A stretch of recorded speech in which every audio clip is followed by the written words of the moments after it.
Hello everyone, कैसे हैं आप सभी लोग। उम्मीद है कि बहुत अच्छे होंगे। इस वीडियो में हम लोग सॉल्व करेंगे एसएससी सीजीएल 2024 का मेंस का 18 जनवरी का पेपर। ठीक है, तो शुरुआत करते हैं। पहला सवाल जो आपके सामने दिया गया है वो ये है कि मूलानुपाती सूत्र का यूज करके आपको निम्नलिखित डेटा का बहुलक निकालना है।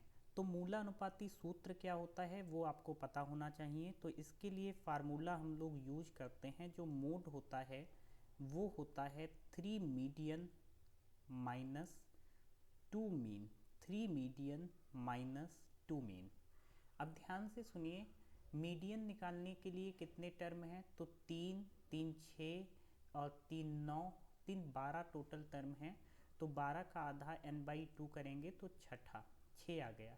यानी कि अब इवन नंबर है तो n/2 निकालते हैं और उसका अगला टर्म ले लेते हैं। मतलब छठवां और 7 टर्म का एवरेज निकालने से मीडियन निकल आएगी। तो सर पहला टर्म इसमें कौन सा है?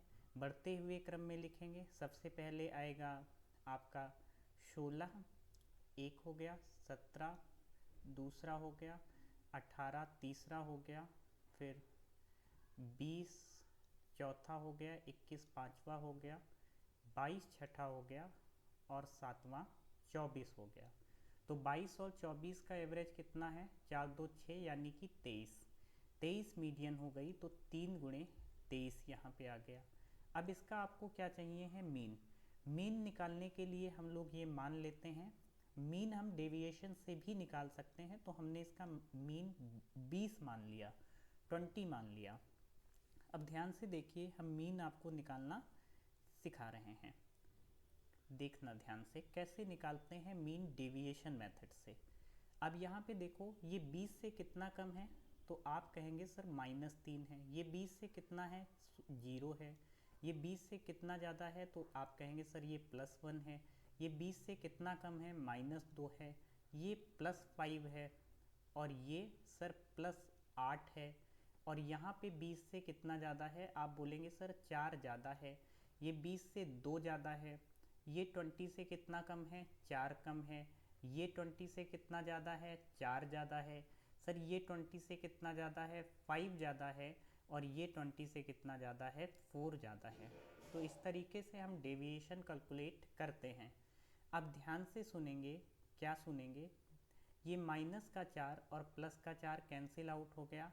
यहाँ से 3 और 2 5 हुआ और ये 5 कट गया। तो 8 1 9, 4 13, 2 15, 5 20, 4 24 डेविएशन आया। और 24 प्लस का डेविएशन आया, वो भी कितने पर आया? 12 पे आया। तो इस तरीके से इसका जो एवरेज सही निकल कर के आया वो कितना? 20 और 2 22 निकल कर के आया। तो ये मीन हो गया। तो 2 गुणे 22। तो यहाँ पर 23 तियाँ 69, 69 माइनस 22 दूना 44, यानी कि आंसर आएगा सर 25। यही आपके सवाल का बिल्कुल करेक्ट आंसर है। ठीक है, बढ़ते हैं नेक्स्ट क्वेश्चन पे। क्वेश्चन नंबर 2 सवाल है, अनिल और बीना आर फ्रेंड्स। अनिल और बीना जो है वो क्या है? फ्रेंड्स हैं। और उनकी एज का डिफरेंस जो है वो 5 साल का है। अनिल के फादर दिनेश जो है वो 3 गुना बड़े हैं अनिल से। और बीना जो है वो 2 गुना बड़ी है अपनी सिस्टर चारू से। जो दिनेश की आयु है और चारू की आयु के बीच में डिफरेंस है 45 ईयर का। इफ यदि बीना ओल्डर है अनिल से, then find the sum of present age of both Dinesh and Charu.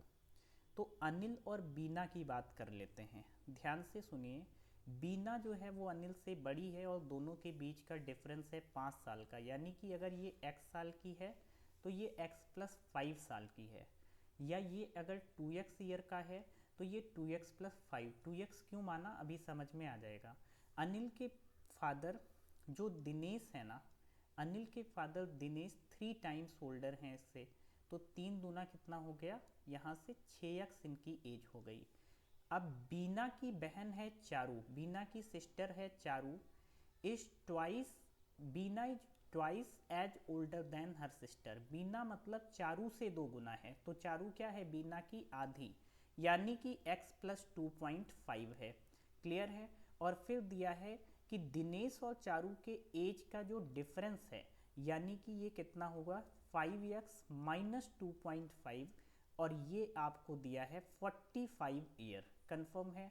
तो यहाँ से सर 5x की वैल्यू कितनी आएगी? 5x की वैल्यू आएगी 45 और 2 47.5, यानी कि इसको हम कैलकुलेट करेंगे तो 5 9 45 55 25 9.5। क्लियर है ये बात? अब आपको निकालना क्या है? निकालना है सम किसका? प्रेजेंट एज दिनेश और चारू की। तो सर दिनेश की 6x है और चारू की x प्लस 2.5 है, तो ये 7x प्लस 2.5 हो गया। तो 7 गुणे 9.5 प्लस 2.5, ठीक है। सातों पचे 35, 3 7 9 63, और 3 कितना हो गया 63, और 3 66.5, और plus 2.5, 66 2 68 1 69, 69 is the right answer. तो ये सवाल का आंसर हो गया, क्वेश्चन नंबर 2 सॉल्व हो गया। आइए क्वेश्चन नंबर 3 पे मूव करते हैं।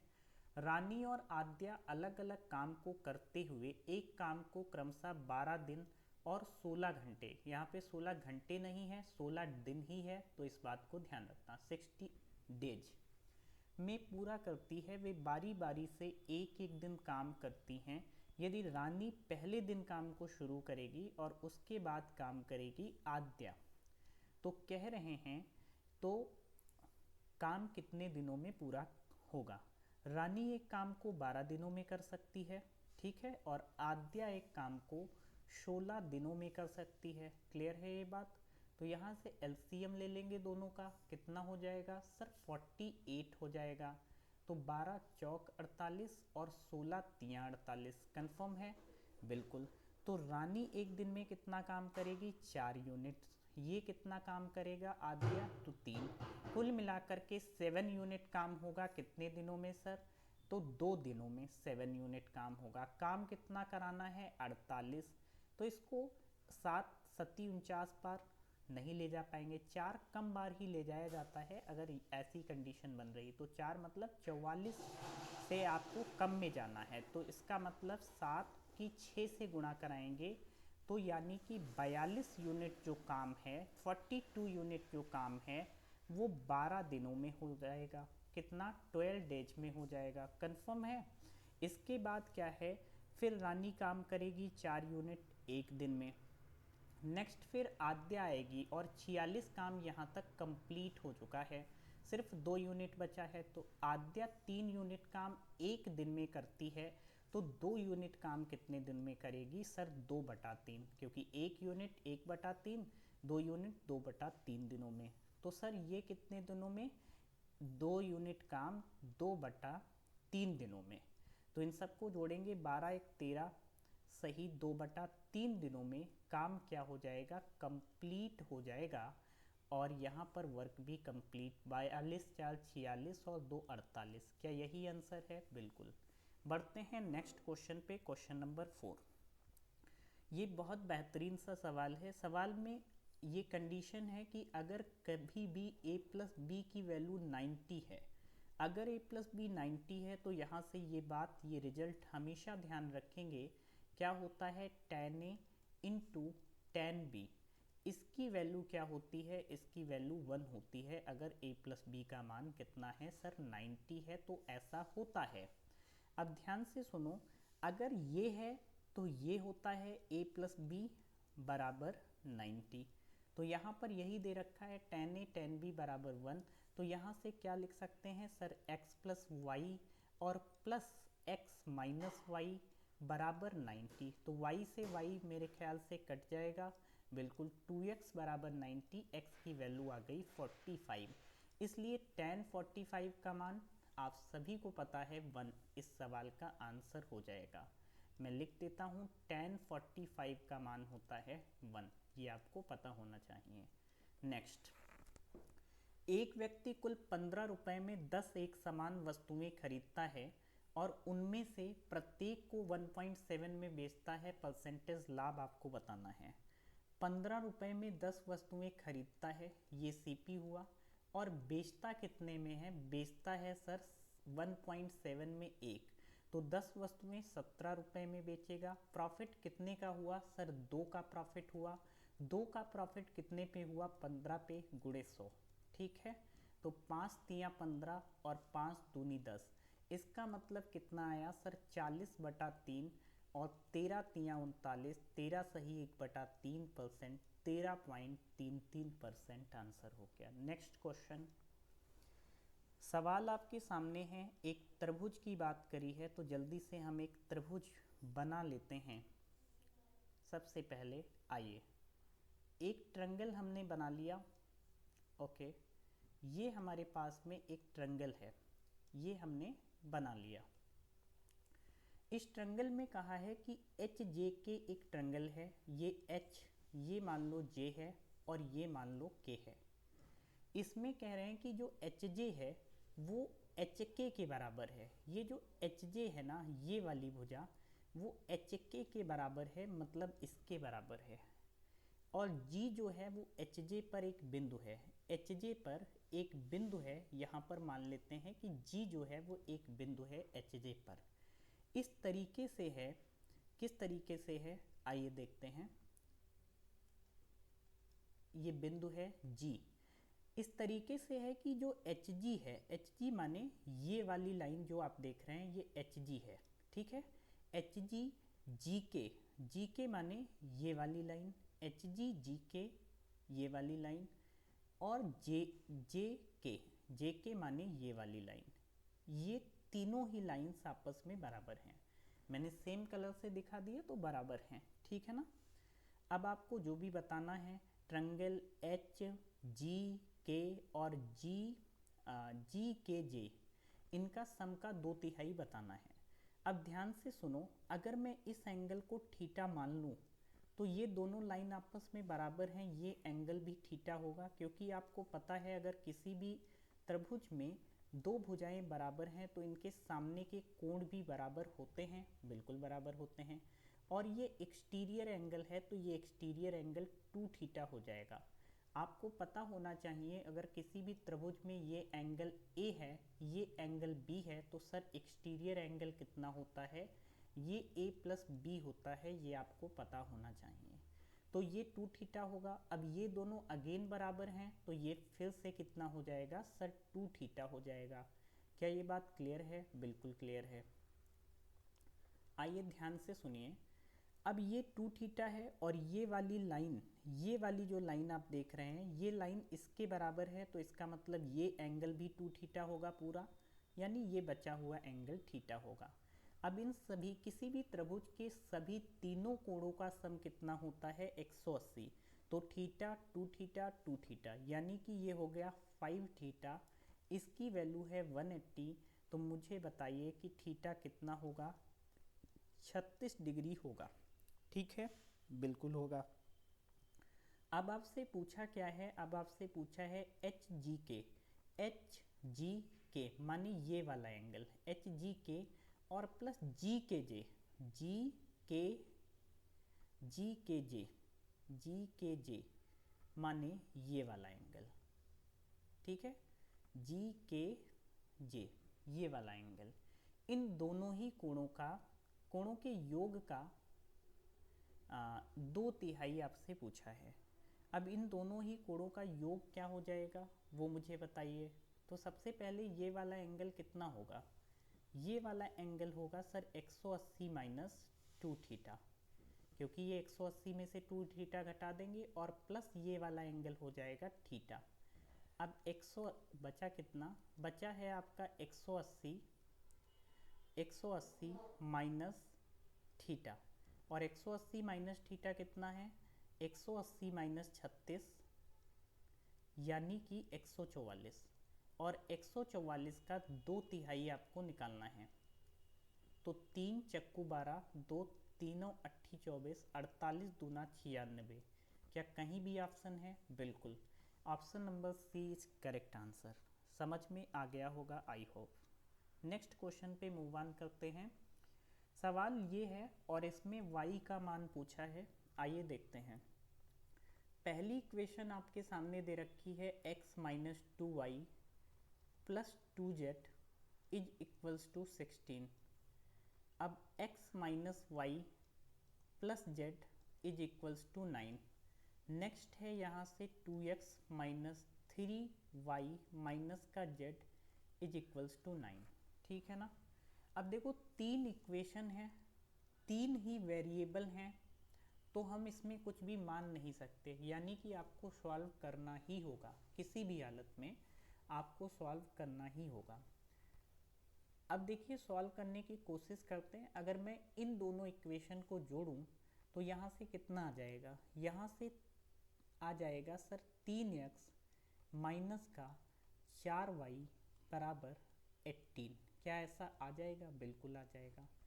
अब मुझे कुछ दिखाई दे रहा है, वो ये और ये वाली इक्वेशन आप ध्यान से सुने और देखें। इसमें क्या है कि अगर मैं इस इक्वेशन को 2 से गुणा करके घटा लूँ, इसमें से इसको घटा लूँ, तो क्या होगा? तो ये हो जाएगा यहाँ से 2x माइनस एक्स, कितना बचेगा सर? x बचेगा, x बचेगा।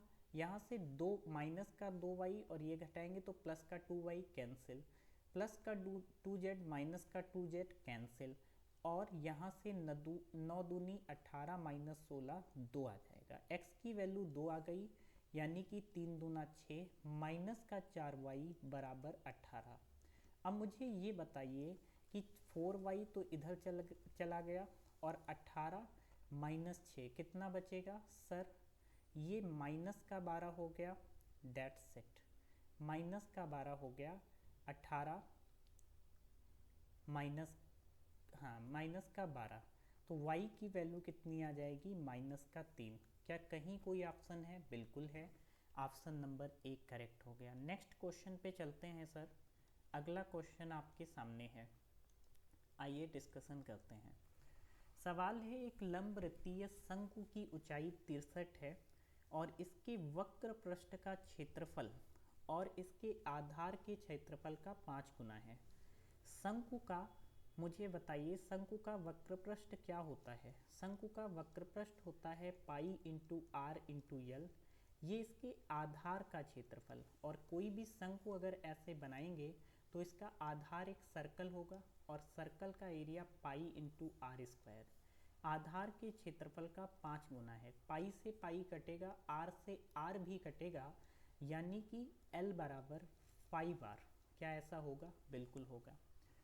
शंकु की ऊंचाई दे रखी है 63, हाइट 63 दे रखी है, तो इसके वक्र पृष्ठ क्या होता है शंकु का? शंकु का वक्र पृष्ठ क्या होता है? तो 2 पाई आर एच होता है। 2 पाई आर एच, नहीं रुको 1 मिनट, शंकु का वक्र पृष्ठ नहीं, सॉरी, ये क्या पूछा आपसे? सवाल में कहा है कि शंकु का आयतन कितना होगा। शंकु का आयतन होता है कोण का 1/3 पाई आर स्क्वायर इंटू एच, यही होता है। अब 1/3 पाई का मान है 22/7, आर स्क्वायर अगर मेरे को पता चल जाए तो बात बनेगी, और हाइट दी है 63, तो यहाँ से 7 तियाँ 21 तियाँ 63, इसका मतलब 66 आर स्क्वायर, ये आपको निकालना है, 66 इंटू आर स्क्वायर। सवाल यहाँ से भी लग सकता है कि सर 11 का मल्टीपल आंसर होगा, लेकिन मैं इसको डिटेल सॉल्व करूँगा। देखते हैं कैसे सॉल्व करेंगे। ऐसे कि कोई भी शंकु अगर बनता है तो शंकु में आर ये होता है, एच ये होता है, एल ये होता है, डेफिनेटली पता होगा आपको। तो r square plus h square बराबर क्या होता है? L square. मेरे ख्याल से आपको ये बात पता होगी।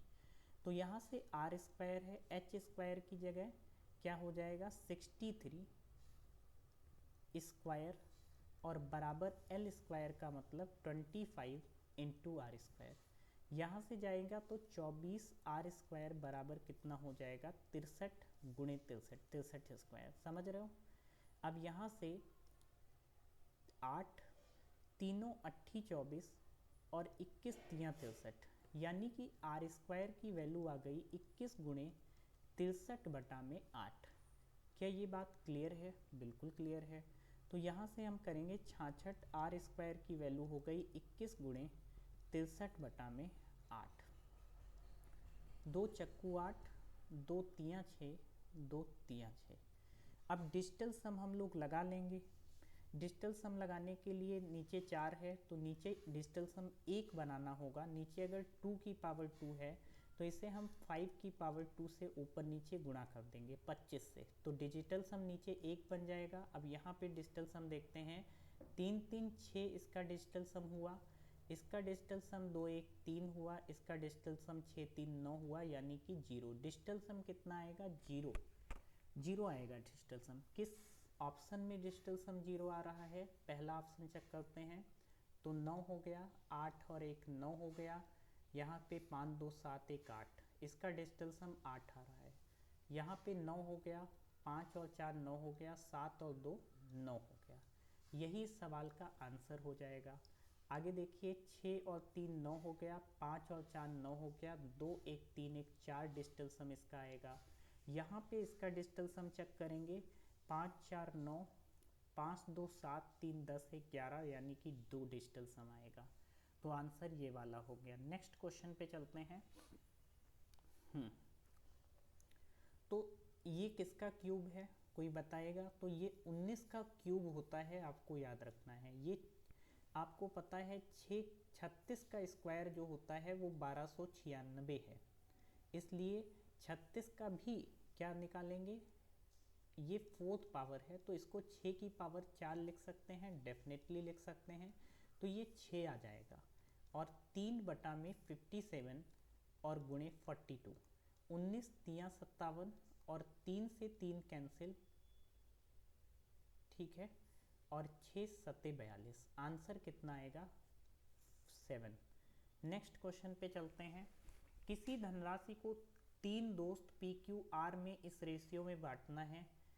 रेशियो क्या है? पी क्यू आर के बीच में जो रेशियो है वो है 5 3 और 4।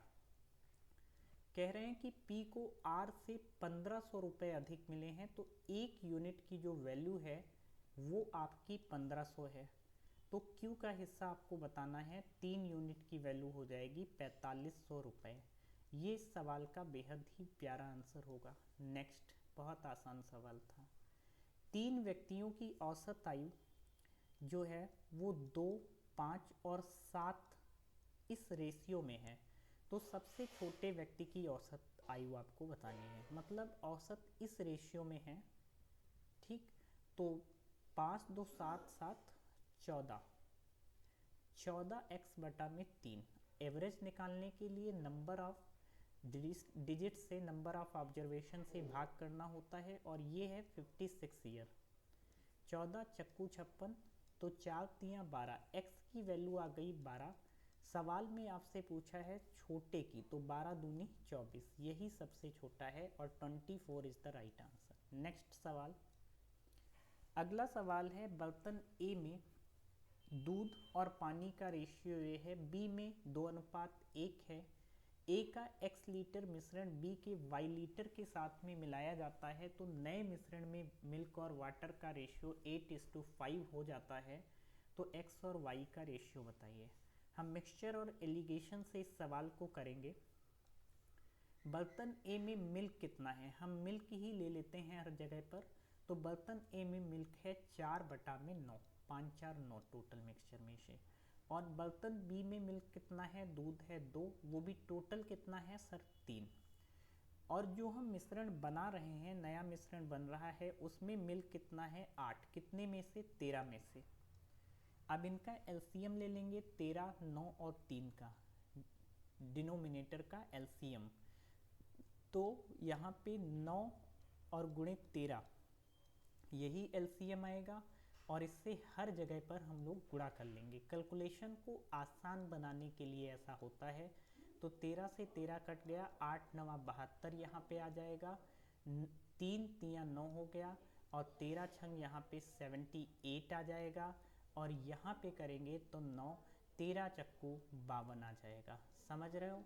अब यहाँ पे अगर हम लोग निकालेंगे तो 72 6 78, और यहाँ पर कितना आ जाएगा 20 आ जाएगा। तो ये आ जाएगा 3:10। ये आपके सवाल का आंसर होगा, ऑप्शन नंबर 1। नेक्स्ट क्वेश्चन आपके सामने है, 75 का 60%, 75 का 60% माने 60% की फ्रैक्शन कितनी होती है सर? 3/5। क्यों? क्योंकि 20% की फ्रैक्शन कितनी होती है? 1/5। इसलिए 60% की फ्रैक्शन कितनी है? 3/5। ठीक है ना? तो यहाँ से 15 पचे 75, 15 तियाँ 45। ये 25 के 1/5 से, 25 के 1/5 से पचम 25 कितना अधिक है? तो कितना अधिक है? 40। कितने प्रतिशत नहीं कहा है, कितना अधिक है। तो option C is the correct answer. x इतना है, y इतना है, तो ये आपको बताना है। ध्यान से सुनो, एक छोटी सी बात बताए दे रहे हैं, उससे सवाल क्लियर होगा। a प्लस बी का whole square plus a minus b का होल स्क्वायर, इसको आप डायरेक्ट याद रखेंगे, ये 2 times of a square plus b square होता है। अगर आपसे पूछा जाए a प्लस बी का whole square minus a minus b का होल स्क्वायर, तो ये हमेशा 4ab होता है, इस बात को याद रखना। तो यहाँ पे यही चीज़ करी गई है, क्या? 8 प्लस रूट 5 का होल स्क्वायर और प्लस 8 माइनस मतलब वाई स्क्वायर 8 माइनस रूट 5 का होल स्क्वायर, क्या आएगा? 2 टाइम्स ऑफ ए स्क्वायर, 8 अठाई 64 प्लस बी स्क्वायर 5, और 64 और 5 कितना हो गया? 69, और दुनाम 18, दो छंग 12 एक 13, 138 इज द राइट आंसर। चलिए नेक्स्ट क्वेश्चन पे चलते हैं।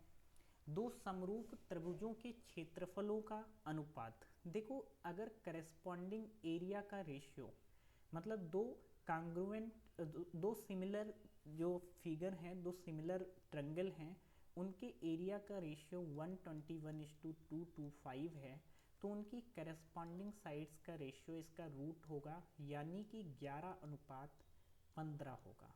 Answer D is the right answer.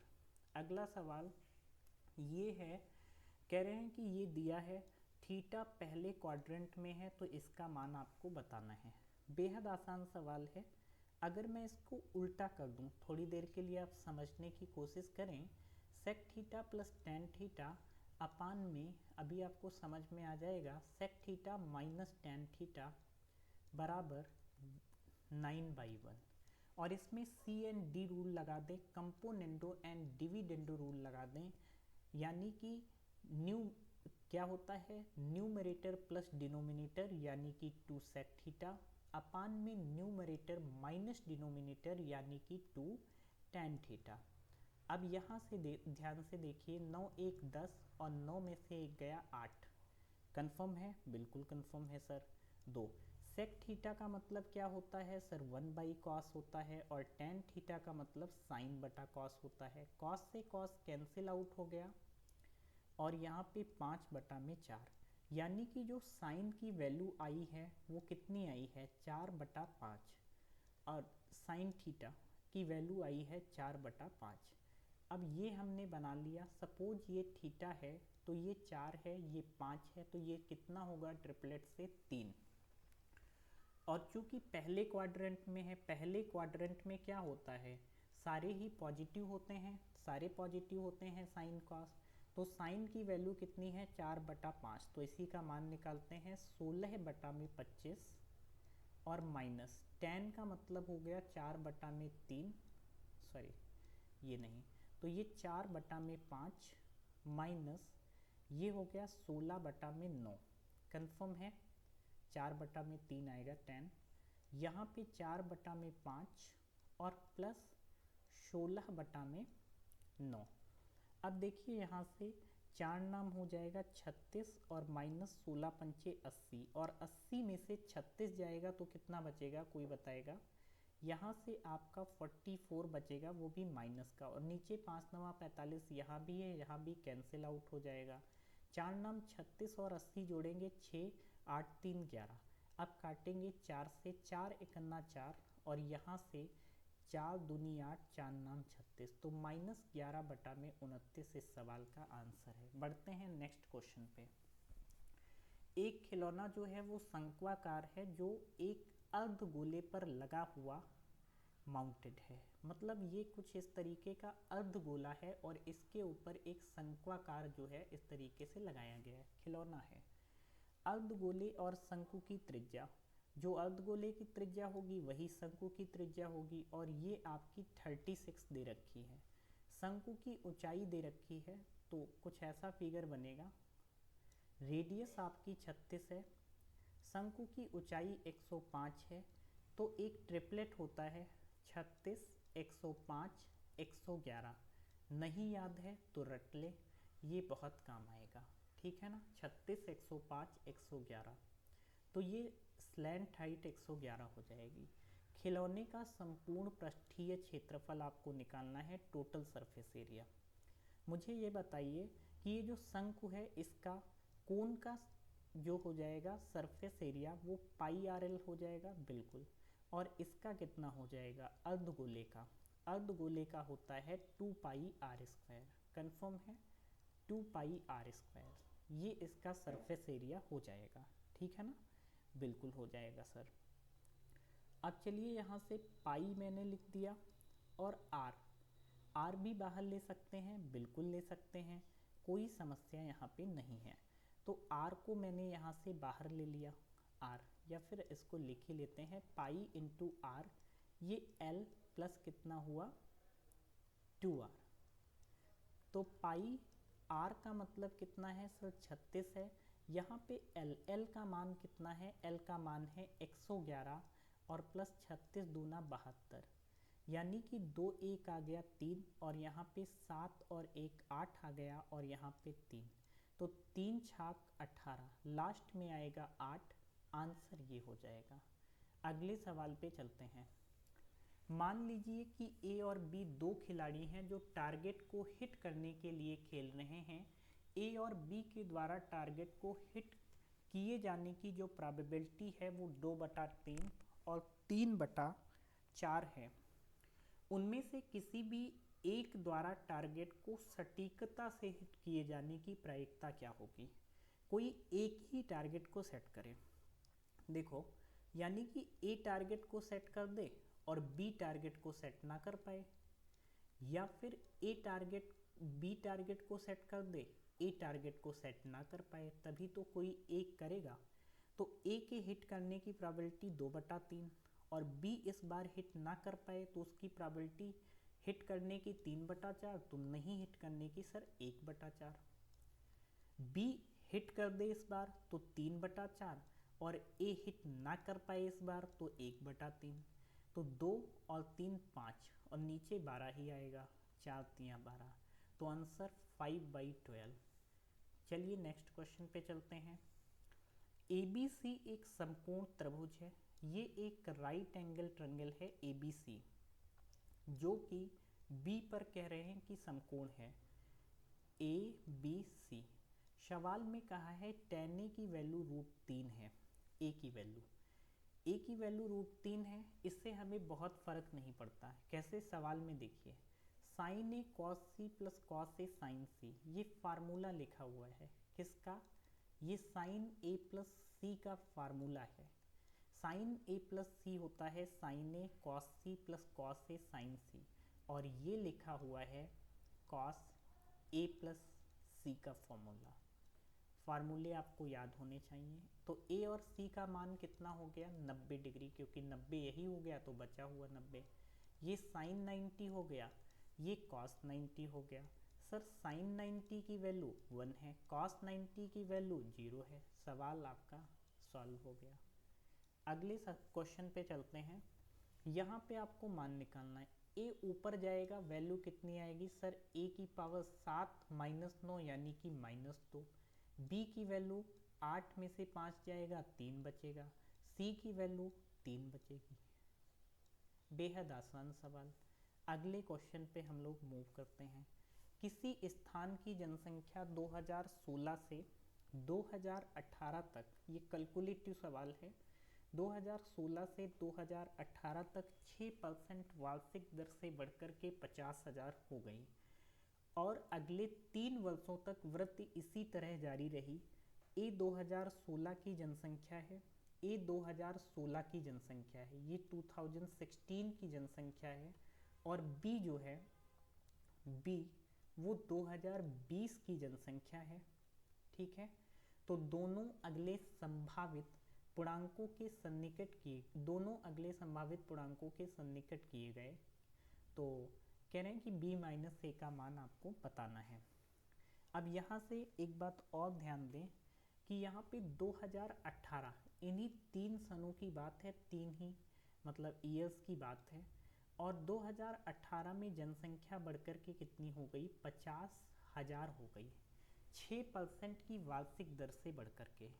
6% की दर कितनी होती है, 2% की फ्रैक्शन होती है सर 1/50, इसलिए 6% की कितनी होती है सर 3/50। माने अगर ये 50 थी, यहाँ से ध्यान से सुनना, तो ये 53 हो गई बढ़कर के, और ये भी 50 से कितनी हो गई, 53 हो गई। समझना सवाल कैलकुलेटिव है, इसलिए समझने की ज़्यादा कोशिश करेंगे। तो 53 गुणे 53 की वैल्यू अगर ये 50,000 है, ठीक है ना, तो आपको 50 गुणे 50 की वैल्यू निकालनी है। तो 1 यूनिट की वैल्यू कितनी हो जाएगी, 50,000 बटा में 53 गुणे 53, 53। कन्फर्म है ये बात, बिल्कुल कन्फर्म है। तो इसकी वैल्यू कितनी आ जाएगी, ए की 2500 और गुणे 50,000, कैलकुलेटिव सवाल है, अपान में 53 इंटू 53। डन है ये बात।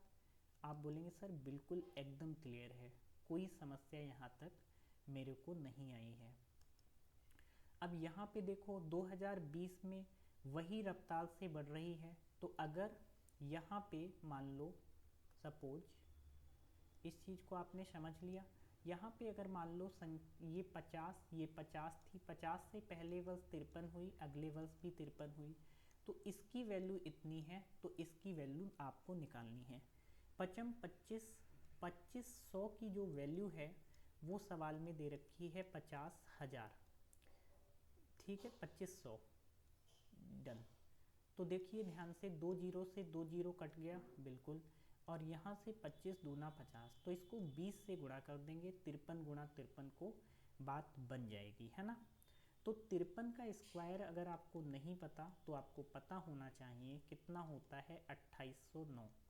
ठीक है, तो 2809 की गुणा हम कितने से करेंगे सर, 20 से करेंगे। 0 दो नाम 18, 2 अट्ठी 16, 2 दूनी 4, 1 5, इतनी आ गई 56,180। 56,180 ये आ गया, लेकिन अभी इसको कैलकुलेट करना बाकी है। अच्छा, तो यहाँ पे ये कितना है सर, 2500 है, और ये कितना है सर, 50,000 है डेफिनेटली, और ये पचम कितना मैंने बताया, 2809 है। इसको 2810 हम मान लें, ठीक है ना, निकट ही निकालना है तो कोई ऐसी दिक्कत है नहीं। 2809 को 28, ये 0 से 0 कट गया, अब इसको भाग करना ही पड़ेगा, मजबूरी है हमारी। 125 और 1 2 3 4, 1 2 3 4 5 जीरो, 1 2 3 4 और 5 जीरो। अब मैं भाग करना चालू करूँगा, धीरे धीरे से आपको समझ में आएगा। हालांकि कैलकुलेटिव सवाल है, मैं अगेन आपको रिपीट करता हूँ कि ये कैलकुलेटिव सवाल है और एकदम लास्ट में जाने वाला सवाल है। ये नहीं कि आप पहले से इसको, पहला सवाल इसको अटेम्प्ट कर रहे हैं, अगर आ रहा है आपके ऑर्डर में तो ध्यान रखें। तो कितनी बार जाएगा, आइए देखते हैं। अगर मैं इसको ले जाऊँ सपोज 4 बार मैं इसको ले जाऊँ, तो 4 एकन्ना 4, चारों अट्ठी 32, 3 और 4 दूनी 8, 3 11, 1124। 10 में से 4 गया 6, और यहाँ पे कितना बचा, 4 में से 2 गया 2, और यहाँ पर कितना 1, कंफर्म है। फिर 0 उतार लेंगे, ये 1, फिर देखिए 4 ही बार चला जाएगा और 1124। 10 में से 4 गया 6, 6 में से, और यहाँ पे 5 में से 2 गए 3, 136। फिर 0 उतार सकते हैं, डेफिनेटली उतार सकते हैं। क्या समझ में आया, फिर हम 4 बार ले जा सकते हैं, बिल्कुल 4 एकन 4, चारों अट्ठे 32, तो ये इतना ही होगा। 10 में से 4 गए 6, यहाँ पे 5 में से 2 गए 3, और 3 में से 1 गया 2 डेफिनेटली। और इसके बाद हमने एक और जीरो उतार लिया। अब कितने बार जाएगा? अब मैं अगर इसको सपोज 8 बार ले जाना चाहूँ तो 8 एकन्ना 8, 8 अट्ठाई 8 64, 6, 8 दूनी 16 और 6 22, बिल्कुल। अब इतने बार ही ले जाते, एक जीरो बचा, लिख लेते हैं, इतना काफ़ी है। तो 4 4 4 8 जीरो। अब इन्हीं के बीच का डिफरेंस निकालना है। किसके किसके बीच का? बी और ए के बीच का डिफरेंस। ये आई कैलकुलेशन यहाँ पे, ठीक है ना। तो इनके बीच का डिफरेंस निकालेंगे सर। जीरो, 8 में से जीरो, 11 में से 4 गए 11 में से 4 गए 7 बचा। अब यहाँ पे कितना बचा? 5 में से 4 गया 1, 5 में से 11,700, यानी कि लगभग इसके करीब। और यही सवाल का प्यारा सा आंसर है। हालांकि मैंने बताया कि सवाल बहुत ज़्यादा कैलकुलेटिव है, कोई भी तरीका आप लगा लें। इसको आपको सिंप्लीफाई करना है, तो आइए जल्दी से इसको सिंप्लीफाई कर देते हैं। कैसे करेंगे? तो ये कितना हो जाएगा? 25z² plus a² plus b² 144 y² minus 12 पंचे 60 दूना 120 yz और प्लस 144 z² प्लस 25 y² और 12 पंचे 60 दूना 120 yz माइनस 144 z²। कंफर्म है बात? बिल्कुल कंफर्म है सर। ये तो कट जाएगा बिल्कुल, और ये भी कैंसिल आउट हो जाएगा। अब यहाँ से ध्यान से सुनेंगे तो 25 z² और प्लस कितना आएगा? प्लस 5 4 9, यानी कि 169 y²। और यही आपके सवाल का आंसर है। Next question.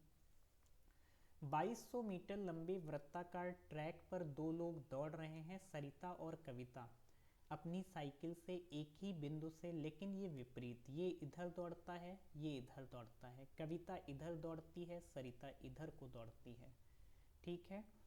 और स्पीड उनकी दी गई है विपरीत दिशा में। कितने समय पर मिलेंगी? तो समय का मतलब होता है डिस्टेंस अपान में रिलेटिव स्पीड। डिस्टेंस कितनी है सर? 2200 मीटर है। रिलेटिव स्पीड क्या होगा? विपरीत दिशा में तो क्या हो जाएगा? रिलेटिव स्पीड जुड़ जाएंगी। तो 20 10 30 और 6 36 किलोमीटर। और किलोमीटर पर आवर को बदलने के लिए मीटर पर सेकंड में 5/18 से गुणा करेंगे।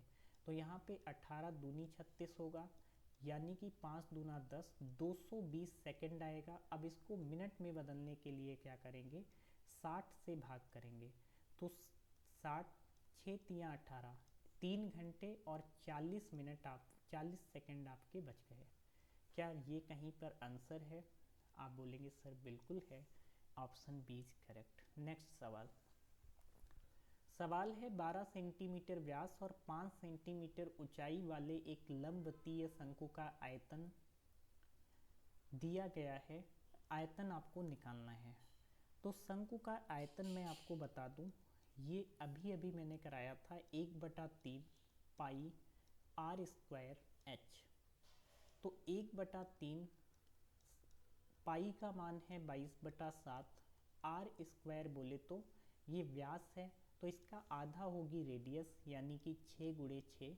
और हाइट कितनी होगी सर? 5 होगी, ठीक है ना, 5 होगी। क्लियर है? यहाँ से 3 से जाएगा, 3 दूनी 6।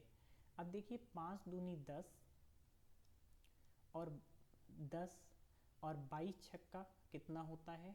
132, 132, यानी 1320 बटा में कितना आ गया? 7 आ गया। अब इसी को 7 से हम लोग डिवाइड करने की कोशिश करेंगे। तो 7 एकन्ना 7, 6 बचा 2, 8 बार जाएगा क्योंकि 9 बार ज़्यादा हो जाएगा। 7 8 56, 12 में से 6 गए 6 और सातों अट्ठी अगेन 56, तो फिर आंसर सीधे सीधे यही आ रहा है, मार्क करके आगे बढ़ जाएंगे। नेक्स्ट, केंद्र O वाले वृत्त में एक त्रिभुज ABC उत्कीर्ण है।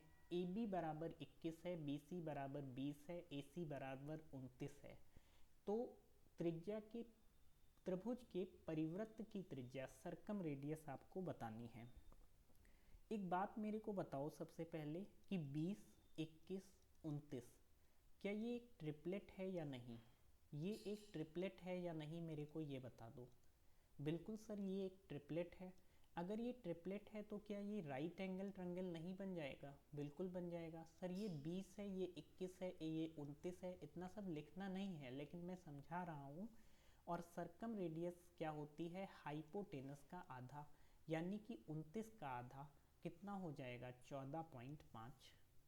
नेक्स्ट, इसको आपको सॉल्व करना है। 4 चक्कू 16 चक्कू 64 हो गया, माइनस का 0 तो उससे कोई लेना देना ही नहीं, प्लस का 22 ये 11 हो गया, और 11 ग्राम कितना हो गया सर? 121 हो गया, माइनस का 8 हो गया, और 7 छंग 42 हो गया, 7 छंग 42 हो गया। अब इसी को सॉल्व कर देना है, और कुछ भी नहीं है इस सवाल के अंदर। 4 1 5 2 7 7 हो गया, और यहाँ से 6 2 8 4 12 12, और 1 1 2 माइनस का हाथ 17 में से 8 के 9, यानी कि 219 कहीं ऑप्शन में तो नहीं है, तो यही सवाल का आंसर हो जाएगा। नेक्स्ट, 2000 रुपये पर 6.5% वार्षिक ब्याज की दर से 14 फरवरी से 28 अप्रैल तक की अवधि के लिए आपको SI निकालना है।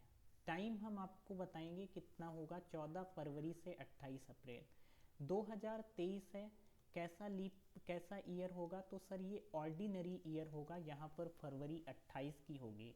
तो अभी कितने दिन बचे हुए हैं? 14 फरवरी से, यानी कि 14 ही दिन बचे हुए हैं, बिल्कुल फरवरी हो गया। मार्च 31 का होता है, अप्रैल में 28 दिन है, 8 4 12 1 13, और 2 3 5 1 6 1 7, 3 डेज जो है उसमें आपको निकालना है SI। SI का फार्मूला क्या होता है? PRT/100। P इतना है, R इतना है, T का मतलब 73 दिन, और ये दिन है तो इसको ईयर में, एक साल में 365 दिन होते हैं, और नीचे 100 फार्मूले में रहता ही रहता है। तो ये 5 से कट जाएगा, बिल्कुल कट जाएगा सर। 2 जीरो से ये 2 जीरो कैंसिल आउट हो गए, और ये कितना हो गया? 1.3। आंसर आएगा 26। नेक्स्ट, सवाल में कहा है कि आपको माध्यिका बतानी है। आइए हम इसका मीडियन निकालना बहुत ही ध्यान से समझते हैं, क्योंकि कुछ लोगों को पता होगा, कुछ को नहीं पता होगा, तो हम लोग कंप्लीट इसके बारे में जानेंगे, ठीक है ना? तो यहाँ पर देखिए कैसे मीडियन निकालते हैं।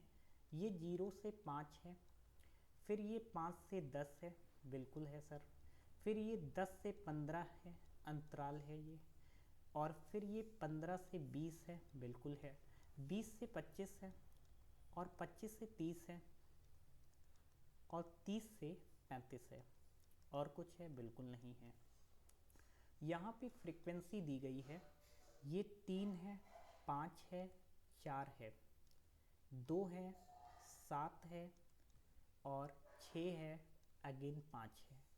तो ये फ्रीक्वेंसी है। जैसे ही हमको निकालना हो मीडियन, तो मीडियन निकालने के लिए हम निकालते हैं एक टर्म जिसको कम्युलेटिव फ्रीक्वेंसी कहते हैं। वो कैसे निकालते हैं? सबसे पहले 3, फिर 3 में 5 जोड़ेंगे 8, फिर 8 में 4 जोड़ेंगे 12, 12 में 2 जोड़ेंगे 14, 14 में 7 जोड़ेंगे 21, 21 में 6 जोड़ेंगे 27, और 27 में 5 जोड़ेंगे 32। ये आ गया कम्युलेटिव फ्रीक्वेंसी। या ये मान लो इसका जो सम है सिग्मा एफ, वो भी कितना आएगा? 32, ठीक है। तो n/2 सिग्मा एफ कहें या n कहें, बात दोनों सेम है। तो n/2 निकालते हैं तो कितना आएगा? 16, यानी 16 का मतलब 16वां और 17वां टर्म ही उसका एवरेज ही मीडियन बनेगा, बिल्कुल बनेगा। और वो किस में होगा? इसी में होगा, क्योंकि यहाँ तक तो 14 है, बिल्कुल है। तो यहीं पर ये वाली फ्रिक्वेंसी f मान लेंगे और इसके पहले वाले को हम लोग CF मान लेंगे, कम्युलेटिव फ्रिक्वेंसी C मान लेंगे। और ये ध्यान से रखो, ये इसकी लोअर लिमिट है L। अब मीडियन का फार्मूला मैं अगर लिखूं तो क्या होता है, इसके लिए मीडियन का फार्मूला होता है L plus n/2 minus C अपान में F इंटू H। L का मान कितना है, एक मिनट,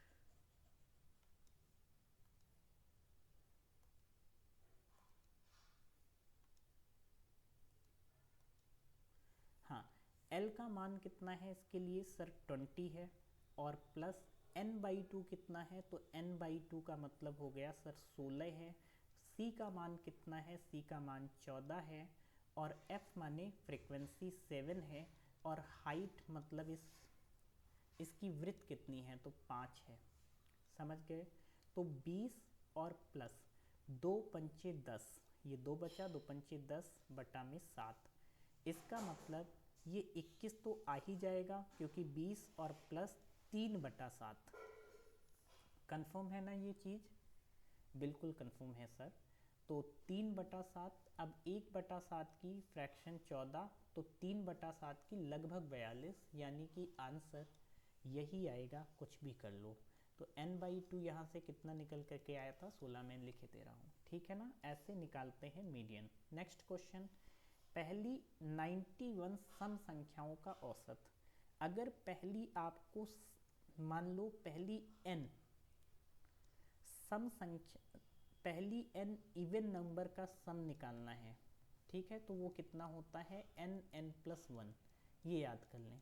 और पहली n ऑड नंबर का सम अगर आपको निकालना है तो वो n², ये आपको याद रखेंगे। तो पहली n सम संख्या, पहली 91 सम संख्याओं का औसत, सम कितना होता है n+1, तो औसत कितना हो जाएगा, n से भाग करेंगे यानी कि n+1। डायरेक्ट फार्मूला याद रखेंगे, n+1 होता है यानी कि 92 हो जाएगा। नेक्स्ट क्वेश्चन पे चलते हैं, और आज का आखिरी क्वेश्चन।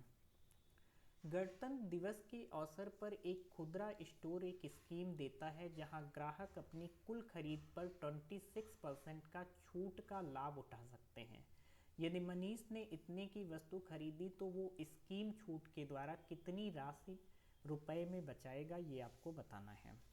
तो 2050 की वस्तुएं और इस पर 26% का वो डिस्काउंट पाएगा, है ना, 26% का।